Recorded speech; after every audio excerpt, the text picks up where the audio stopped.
ಎರಡು ಫೇಸ್ಬುಕ್ ಪೇಜ್ಗಳು ನಿಮ್ಮನ್ನು ಫಾಲೋ ಮಾಡ್ತಿರೋ ಗೂಂಡಾಗಿರಿಗೆ ಗೂಂಡಾಗಿರಿಯಿಂದಲೇ ಉತ್ತರ ಕೊಡ್ತೀವಿ ಅಂತ ಹಾಕಿದ್ದಾರೆ. ಅವರಿಗೆ ಗುಂಡಾಗಿರಿಗೆ ಕಾನೂನಿನ ಮೂಲಕ ಉತ್ತರ ಕೊಡಬೇಕು. ಗುಂಡಾಗಿರಿಗೆ ಗುಂಡಾಗಿರಿ ಉತ್ತರ ಆದರೆ ನಮಗೂ ಬೇರೆಯವರಿಗೂ ವ್ಯತ್ಯಾಸ ಇರೋದಿಲ್ಲ.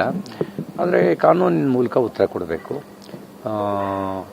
ನಾವು ಬೇರೆಯವ್ರ ರೀತಿನಲ್ಲಿ ಆಲೋಚನೆ ಮಾಡಬಾರ್ದು. ಯಾರೋ ಒಬ್ಬರು ಸಚಿವರು ಹೇಳ್ತಾ ಇದ್ರು, ಇದು ಅವ್ರ ಏರಿಯಾ, ಬದುಕಿ ಬಂದಿದ್ದೇ ಪುಣ್ಯ ಅಂತ ಹೇಳ್ತಾ ಇದ್ರು. ಅಂದರೆ ಏನು ತಿಳ್ಕೊಂಡಿದ್ದಾರೆ ಇವರು? ಅಂದರೆ ಕಾನೂನು ಮೀರಿದಾರ ಅವರು? ಬದುಕಿ ಬಂದಿದ್ದೇ ಪುಣ್ಯ ಅಂದರೆ ಇವರು ಅವ್ರ ಮನಸ್ಥಿತಿ ಹೇಗಿದೆ? ಅಂದರೆ ಇವರು ಯಾವ ರಿಪಬ್ಲಿಕ್ ಮಾಡಕ್ಕೆ, ಬನಾನಾ ರಿಪಬ್ಲಿಕ್ ಮಾಡಕ್ಕೆ ಹೊಟ್ಟಿದ್ದಾರೆ ಕರ್ನಾಟಕನ?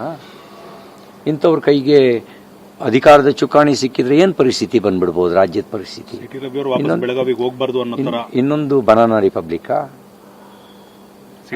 ವಾಪಸ್ ಬೆಳಗಾವಿಗೆ ಹೋಗಬಾರ್ದು, ಇನ್ನೊಂದ್ಸರಿ ಬೆಳಗಾವಿಗೆ ನೀವು ಬರಬಾರ್ದು ಅನ್ನೋ ನಿಟ್ಟಿನಲ್ಲಿ ಏನಾದ್ರು ನಿಮಗೆ ಎಚ್ಚರಿಕೆ?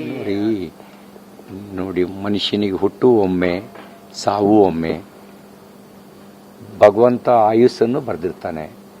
ಏನೇನು ಪುಣ್ಯ, ನಾವು ಪ್ರಯತ್ನ ಅಷ್ಟೇ ನಮ್ದಿರೋದು, ಉಳಿದಿದ್ದೆಲ್ಲ ಭಗವಂತ ಕೊಡೋದು.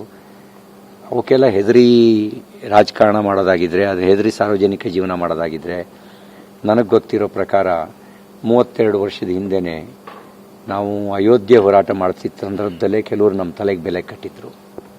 ದೇವರು ಆಯಸ್ಸು ಕೊಟ್ಟ, ಅಧಿಕಾರನೂ ಕೊಟ್ಟ, ನಿಮ್ಮಂಥವ್ರ ಸ್ನೇಹನೂ ಕೊಟ್ಟ.